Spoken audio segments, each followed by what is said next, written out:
Hi guys, and welcome to another video. I'm going a bit of a different direction with this video and going to show you my favorite, most used and recommended commercial plugins for 3ds Max. Now, just to kick us off, basically I'm still on 3ds Max 2012 because I find 2013 to be way too buggy at the moment. Plus, a lot of these plugins that I'm going to mention haven't quite been updated for 2013 yet, considering it only just came out. Now, this first plugin that I'm going to show you, basically 2013 makes it redundant, but it's one of these ones that I've used for years, and it's called Switcher by Digital Raster. Now, basically what Switcher does is it allows you to use Maya hotkeys, like navigation hotkeys and whatnot, within 3ds Max. Now, until 3ds Max 2013, you weren't actually able to customize what mouse buttons you would use for navigation. Now, this was a big issue for me because I originally started out as a Maya user, and I found that the navigation controls in Maya were a lot more fluent to me. When I switched over to 3ds Max, I struggled for quite a bit to actually navigate around the scene properly, just trying to remember those keyboard shortcuts along with all of the other shortcuts that I had to remember. So I did some research, found Digital Raster and their Switcher product, and I must say it has been a godsend. Basically every version of 3ds Max that I use, I install this plugin. Now, it's $68, so it's pretty cheap for a plugin, although you may be thinking, wow, that's quite a bit for what it actually does. But the thing is that the speed increase that I got from using this plugin, being able to customize my hotkeys, saved me that money super quick. So that's one of my first recommendations. If you are a Maya user and you're using 3ds Max 2012 or below, and aren't planning on upgrading to 2013 anytime soon, check out Digital Raster Switcher. It's available at draster.com. Now, the second plugin it's a bit of a touchy subject. Render engine. Basically, 3ds Max comes with MultiScatter included, but MultiScatter is a bit of a beast. Basically across all of the Autodesk products, so 3ds Max, Maya, and XSI. XSI has the best integration for MultiScatter, but for 3ds Max and Maya, Autodesk have sort of just phoned it in. They've really done a pretty bad job. Don't take me wrong, MultiScatter is perfectly usable as long as you take the time to pretty much work out what makes it tick. MultiScatter has a lot of quirks which sometimes can hinder you in a production environment. So for that reason, as well as the fact that the external render plugins offered by third-party companies can offer a lot more features, as well as integrate those features quicker, whereas MultiScatter generally, basically it can only be updated every release, so 2011, 2012, 2013, so you're looking at once a year updates, whereas with both VRay and Final Render, which are the plugins I'm going to be talking to you about, you can they release upgrades throughout the year. Another problem with MultiScatter is it isn't often updated. Basically, MultiScatter is owned by NVIDIA, and there are different segments of MultiScatter. Basically, you've got MultiScatter Standalone, which is, as the name entails, a standalone software package where you can render 3D models and whatnot through it. And then you've got the integration, so you've got MultiScatter is integrated into 3ds Max, Maya, and XSI. Unfortunately, even though Autodesk has agreements with NVIDIA, for development rights and whatnot, MentalRay isn't often updated. You'll find that there are new features that get put into MentalRay standalone that may not make it into the versions in 3ds Max, Maya, and XSI. For example, there's production shaders that have been basically released and workable and usable within 3ds Max as long as you hack around, and they're perfectly fine, but they haven't actually been exposed and listed as a feature in 3ds Max because Autodesk haven't done enough testing with it and whatnot. Those originally, I believe, shown up in 3ds Max 2008, possibly. So yeah, basically from where are we at now? 2008, 9, 10, 11, 12, 5 releases afterwards, and they still aren't exposed as a feature. So that's where MentalRay has a lot of a negative. Also with MentalRay, a lot of the free procedural shaders that are out for 3ds Max don't work in MentalRay because MentalRay has a different shading language, where procedurals and that sort of thing actually have to be written for MentalRay. Whereas take Birkin Maps for example, it can be used in scanline render, VRay, final render, and Brazil, and there's no need for a rewrite just for a certain render engine. It works in all of those, but it does not work in MentalRay. In saying that, personally, what I use is VRay from Chaos Group. VRay, I mean, if you use 3ds Max very much at all, you will have more than likely heard of VRay. Now there's VRay for Max and VRay for Maya and VRay for Softimage. And basically, it's a lot easier to use for me personally than MentalRay. There's a lot of power. I find that it's easier to tweak the settings to get faster renders through VRay than it is for me through MentalRay, but in saying that, that can be purely just because of lack of experience with MentalRay. It has tons and tons of features. If you want to check it out, I recommend going to chaosgroup.com and check it out there to see all the features that there are. It has it's called VRay RT, which is real-time. So it's got a active shade based real-time renderer. It's not even just for previews. You can actually render out animations from it and that. It's got hair shaders. It's got a bunch of its own textures. It supports PTEX within 3ds Max, which is the only render engine so far to actually support rendering of PTEX files, which you can create in Mudbox. So yeah, it's fantastic. But another one that you should keep an eye on or check out in comparison if you're looking between, at alternative render engines other than MentalRay is Final Render. Now, Final Render is one that we're currently investigating at work to think about switching over to or using in conjunction with VRay.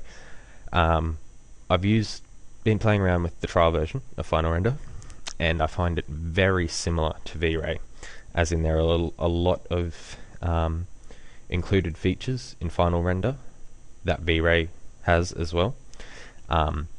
Now, speaking of Final Render, if you're going to go for it, I'd recommend going for Final Render SE, which is the Studio Edition, because you do get a lot of extra features, whereas if you just go the standard Final Render,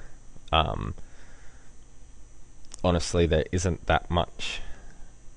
I wouldn't recommend standard Final Render over VRay.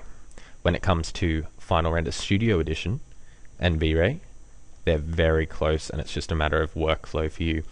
But in saying that, Final Render Studio Edition does come with some extra features that VRay doesn't have. First of all, it comes with a full license of Pyro Cluster, which is a plugin that I'll be covering next. It has a bunch of extra shaders. It also comes with an ocean object, so very similar to Dreamscape, which I'll also be covering later, for simulating ocean surfaces. as well as a ocean material, which if you've had a look at any of my other videos, you may see that I'm actually currently trying to create a suitable VRay shader for oceans.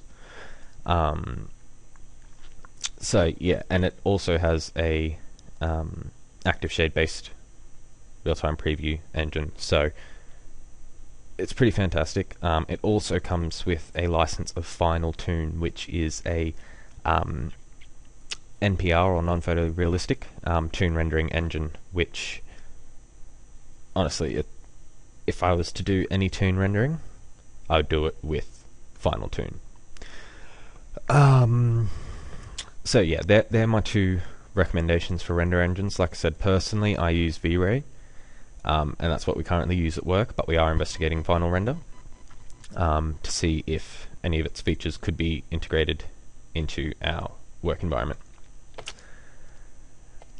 Alright, next up is two very similar plugins. Final Render, which is by Sebas, also creates a plugin called Pyro Cluster. Now, Pyro Cluster is included in the cost of Final Render Studio Edition, so you get a full license, which is awesome. Pyro Cluster, basically, it's a volumetric renderer. Now, if you've had any experience with Afterburn from Sydney Sati, Pyro Cluster, basically, it's almost exactly the same. Personally, I prefer using Pyro Cluster compared to Afterburn. I just find that the interface of Pyro Cluster is a lot easier to use. It's very similar to Afterburn, like I said, like interface-wise, but I just find Pyro Cluster, it's got a bit of a better representation, and it's a bit easier to use. And when you use Pyro Cluster in combination with Final Render, it actually supports global illumination of the volumetric effects when using Final Render. Now, that isn't a big plus, mainly because I've yet to come across a situation in production where I've needed to use global illumination to light a volumetric effect like Pyro Cluster or Afterburn, but definitely can be a plus, and mainly it's just a additional bonus on top of what I find to be easier use with Pyro Cluster. Now, Pyro Cluster isn't exactly all that popular. Originally, Pyro Cluster was, the interface-wise, was pretty hard to use compared to Afterburn, but since Pyro Cluster's rewrite from version 3, and it's now up to version 3.5, it's had a rewrite, and basically I find that the interface, while very closely matching Afterburn, I find it easier to use. And speed-wise, I find them to be pretty much exactly the same. Like, I haven't done any hardcore bench testing or anything, but yeah, I do find that I don't notice any difference in speed between them. So personally, I use Pyro Cluster. But if you don't know what volumetric renderers are, I would recommend just doing a YouTube search. I'd recommend doing that for any of these plugins, actually. Just do a YouTube search for, Pyro Cluster in 3ds Max or Afterburn in 3ds Max, and you'll get to see a bit of examples. I mean, this image here is horribly outdated, and I really wish that they would update it, but you can get exactly the same results with Pyro Cluster as you can in Afterburn. So yeah, just check those out on YouTube if you're interested in them. So that was Pyro Cluster from Sebas, and Afterburn from Sydney Sati. Now, Sydney Sati also do a couple of other plugins that are of very big interest. The main one, FumeFX. It's recently been updated to version 3.0. Now, where Afterburn is a volumetric renderer, FumeFX is a fluid simulator. Now, when I say fluid simulator, I don't mean water. I mean smoke, explosions, fire, that sort of thing. Now, since FumeFX, just going back to Afterburn for a minute, since FumeFX, a lot of people have sort of considered Afterburn to not be of use, but there are times when you cannot get the effects that you can get with Afterburn or Pyro Cluster you can't get them with Fume Effects in the same amount of time. Fume Effects is pretty processor intensive because it's actually simulating, whereas Afterburn and Pyro Cluster are just rendering particles. But yeah, Fume Effects, basically, if you're doing any effects work in 3ds Max, Fume Effects is a must-have. The argument goes around all the time, but Fume Effects kicks Maya Fluid's ass. It's a hell of a lot easier to use than Houdini's fluids. And yeah, basically, as it says here, it's been production proven in titles such as Hugo, Ghost Rider, Thor, Priest 2012, Skylines, Sucker Punch, Spider-Man 3, X-Men Origins Wolverine, Superman Returns, Iron Man, and various games. So it's had a lot of use. Definitely recommend checking this out if you don't use it already. But yeah, that's definitely one on the list. There is another plugin called Phoenix, which is by Chaos Group, who makes VRay. Phoenix is also a fluid simulator, and you can get fantastic results with it, but I find that its workflow and its UI to be a bit convoluted, as well as a lot of the settings don't make as much sense to me. They're more of a I wouldn't say physics-based, but it's physics sort of terminology for the settings, compared to Fume Effects, which uses a lot of its own terminology, but there is a lot more training out for Fume Effects than there is for Phoenix. Now, another plugin from Sydney Sadie is Dreamscape. Dreamscape,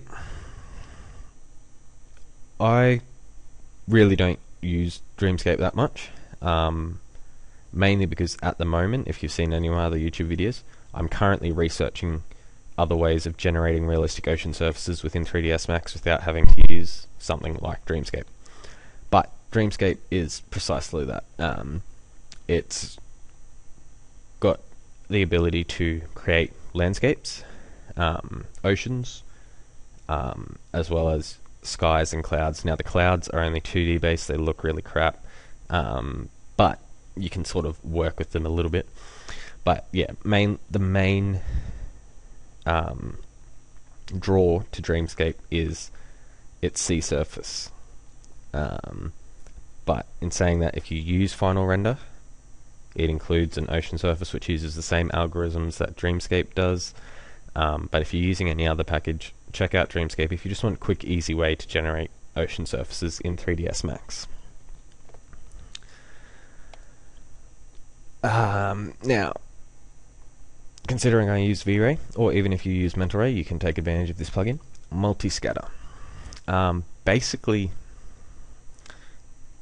if you used Vue at all, you'll have some idea of what MultiScatter is. MultiScatter is very similar to ecosystems in Vue. It's used for scattering pretty much anything. They recommend, like, majority of this focuses on trees and whatnot. But what it does is it can scatter proxies, which means that the geometry is only loaded in at render time when a ray hits it. It's not sitting in your memory the whole time you're rendering. So you can do things where you have billions of polygons worth of high quality trees and able to render them easily within 3ds Max, as well as display them in your viewport a lot quicker and easier. But for more details, go to multiscatter.com for that one and check it out. Now, hair. If you're doing any sort of animated characters or anything like that, you'll probably find that the inbuilt 3ds Max hair is a bit lacking. It did get a little bit of an update in 3ds Max 2013, but still not enough for it to be usable in a production environment when you're using hair and fur heavily. So for that, I would recommend Hairtricks. Now, Hairtricks is actually a combination of two plugins. It's Hair Effects and Ornatrix. The great thing is, now there's a lot of overlap between Hair Effects and Ornatrix, but the great thing is with Hairtricks, you actually get the combination of both. You're able to use both for whatever you want, sort of thing. I won't go too much into detail. It's very similar to the 3ds Max built-in hair and fur. I find it is a lot easier to actually style your hair, as well as the rendering goes quicker. But yeah, basically, if you want to check that out, just search for hair tricks and it will bring you to the TurboSquid website. If you want to check out individual things, like the individual plugins themselves, just Google them, so Hairfix and Ornatrix. Another option, so this is $695. Another option for hair, which is what a lot of people are leaning towards at the moment, is Hair Farm. Hair Farm is different in the way that it models hair. Traditionally with like 3ds Max hair, Shave, whatever Joe Alter's hair is, Shag hair, and Ornatrix and HairFX, they all model them based on splines or guides. If you've ever done any hair, tweaked around with hair, you know what it's like. It can be pretty painful trying to use brushes and whatnot to style it. Where Hair Farm comes in different is you can actually use, well, majority of the time you do use geometry to model the hair. So just check out this. Alright, so they don't really show it. But basically, you just use standard polygon modeling techniques to sort of build a cage around the hair, and that helps it determine where the hair is going to generate from. It also has a lot of hair, like different modifiers to affect the hair. The hair shader is pretty decent.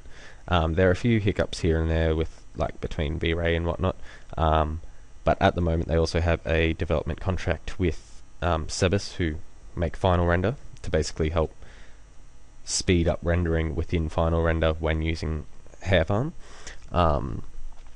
Now it's definitely one to keep an eye on. It does cost more.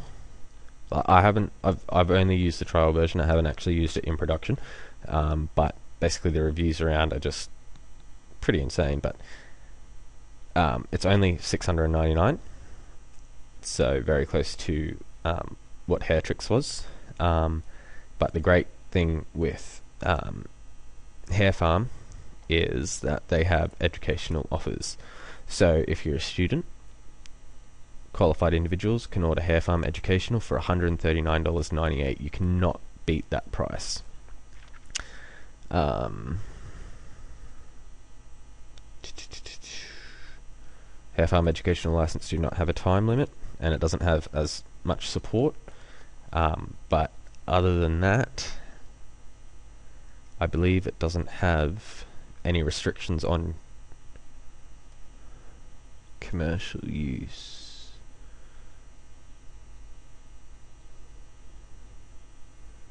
Yeah, not sure. But you can check all that out, but definitely check out hair-farm.com, one of the most recommended hair plugins for 3ds Max.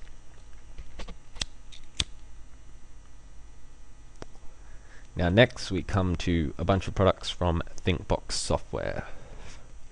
Thinkbox Software was first came into knowledge as Frantic Films, which then became Prime Focus, which is now Thinkbox Software, who handles all of the software development. Their main package that's probably known, and I mean, like I said, if you've been using 3ds Max, you've probably heard of it, Krakatoa. Krakatoa is a both a volumetric and a point particle rendering system. I mean, it's a lot more than that. Basically, you can do insane things with Krakatoa. You can render millions up to billions of particles using standard 3ds Max tools, and you can render them super quick as well. I'm talking a few minutes a frame. It was originally sort of pioneered and first put to use on the G.I. Joe movie with the nanobites that would, eat away at all the metal and that sort of thing. So I'm not going to go too much into it because Krakatoa is such a beast, as in, not that it's that hard to use, but just the amount of features that it has is insane. I would definitely recommend, if you're doing any particle effects or even motion graphics within 3ds Max, definitely check out thinkboxsoftware.com for Krakatoa. The next piece of software from Thinkbox sort of comes, I'd say it's more visual effects based rather than motion graphics. Frost. Frost is a particle mesher. Now, we've already got things like blob mesh within 3ds Max, but blob mesh is a piece of crap. It's slow. The mesh that generates isn't exactly good quality without having to up all the settings, but then when you up the settings it gets really slow again. So yeah, I'd definitely, if you're doing any like bringing in real flow simulations or Naiad simulations into 3ds Max, I'd check out Frost. Even doing simple particle effects, you can create some fantastic looking faked fluids within 3ds Max using Frost. It's not just limited to liquid style meshing. You can actually mesh particles with instances of other objects and so on. But once again, it's pretty beasty, so definitely thinkboxsoftware.com/frost. Check that out. Now, XMesh. XMesh is another one from Thinkbox.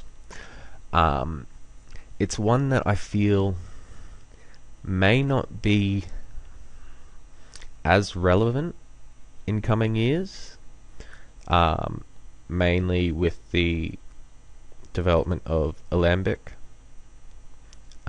which, if you want to check that out, ALEMBIC, that's a data format for basically caching geometry, transferring it between multiple applications, etc.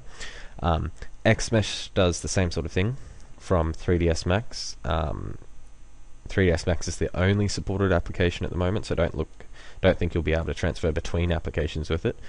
But what it does allow you to do is catch out enormous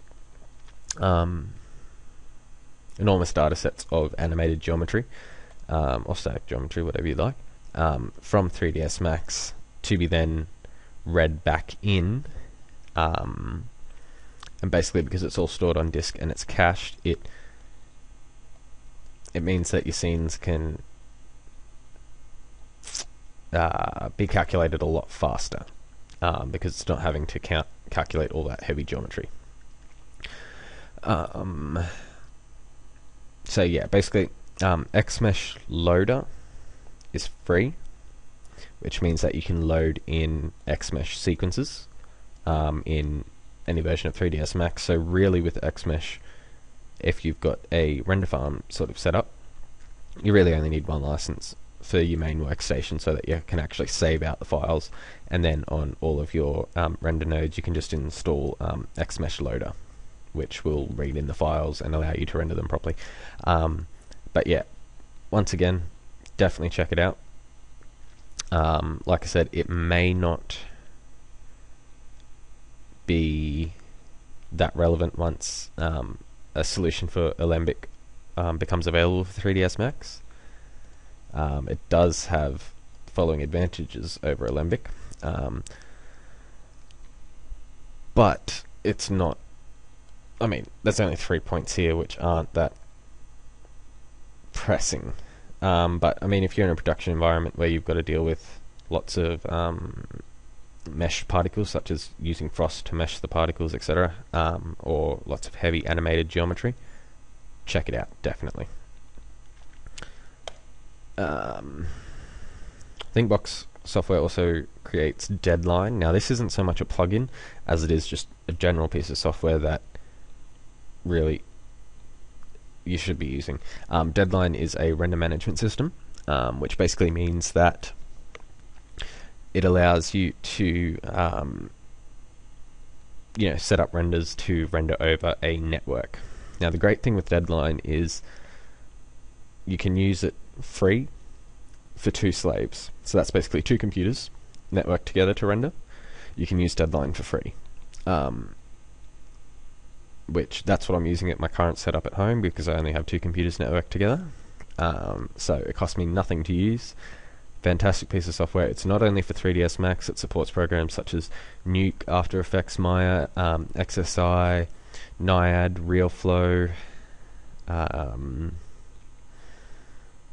There's a shitload of others, I just can't remember them right now, but yeah, it supports a hell of a lot of programs. Definitely one to check out if you've only got 2 systems to render off of. Check it out, it's free. When you want to get into more systems, yes, you do have to purchase licenses, but they are pretty cheap per node. Product pricing, let's just have a look. So for a Deadline node, it's $185. So that's $185 per computer that you want to use with Deadline. So definitely check that one out too. Super simple to set up. And they also have educational pricing. So all eligible academic institutions or persons may receive a 50% discount off the listed license price upon proving blah blah blah. So yeah, they definitely have educational licensing too. This next one is one that I've only just started getting into. Bony Face. I'm not going to go too in depth about it as with all of these others, but basically Bony Face is a automatic facial rigger. Well, an assisted facial rigger for 3ds Max, as well as it's got some pretty cool animation tools with it. Now, the biggest benefit of Bony Face over other systems, automatic facial rigging systems in 3ds Max, is Bony Face is very similar to Face Robot, which is included in XSI, in that it creates a spline system from key features on the face, then turns it into a bone system, and basically has, it can deal with muscle structure and that in the face. Lots of features. Actually, the basic tools are free, which means that all of the automatic rigging and everything like that is free with the basic tools, and then you're just paying for the extended tools, which if you go to scriptattack.com/maxscripts/bonyface, or just search Bonyface in Google, you'll be able to find it and read some more. But even if you're not going to use the extended tools, I recommend getting the basic tools, which is free, and have a play around with it in 3ds Max, because it's definitely worth it. Now the next one is another one that I'm just starting to get into, which is, we're actually investigating it at work, not for my personal work. Thinking Particles. Now, Thinking Particles is once again from Sebas, who do Final Render and Pyro Cluster. Thinking Particles is an alternative particle system for 3ds Max. Now, it's a very complex particle system, but it's also a very powerful particle system. It differs from Particle Flow, which is included in 3ds Max, in that Particle Flow is an event-driven particle system, which means that basically if you've used Particle Flow, you know what I mean. Basically it goes from one event to the next, whereas Thinking Particles is rule-based, which means you're not constrained in how particles can interact with each other. It's sort of difficult to explain. If you're interested, I definitely recommend checking out sebas.com for Thinking Particles 4. But yeah, Thinking Particles, it's got a lot of inbuilt fracturing, inbuilt dynamics. It's got interparticle collisions. It's absolutely powerful. But coming from a particle flow background myself, it is pretty hard to wrap my head around. Where Thinking Particles has its downfall is for simple effects. It can take a bit longer to set up than particle flow, but as soon as you start getting complex things, for me personally, it kicks particle flow's ass. Particle flow isn't multi-threaded at all. Only certain parts of Thinking Particles are, but it does run a lot faster. Thinking Particles can deal with a lot more particles at once, as well as deal with particles from like animated surfaces, collisions, all of that sort of thing a lot faster than particle flow can. But yeah, definitely check out Service just to get a bit more of an overview of what thinking particles is, because it's once again one of those massive beasts. But if you are using particle flow, I recommend going to orbaz.com and checking out the particle flow tools. Now, there's 3 sets of tools. Particle flow tools box 1 has now been included in 3ds Max from, I think it was version 2010, which gives you some extra operators for 3ds Max, for particle flow in 3ds Max. But box number 2 and box number 3 are where particle flow really starts to become interesting. Box number 2 introduces physics and things like particles representing geometry and actually being able to interact with each other and that sort of thing. Box 3 starts to bring in almost like not so much scripting, but almost like a node-based scripting for particle flow. So pretty much particle flow with the combination of box 2 and box 3 almost become very close to thinking particles, but it still has the single threaded issues, so it's not as fast as thinking particles can be. Even if you're not looking at buying box 2 and box 3, I would definitely recommend checking out the particle flow freebies, which is, as the name suggests, a free set of operators for particle flow.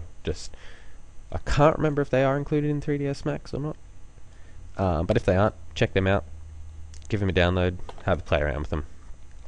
The next one, which I forgot to actually bring up, and this is probably the last plugin I'm going to mention, is Rayfire.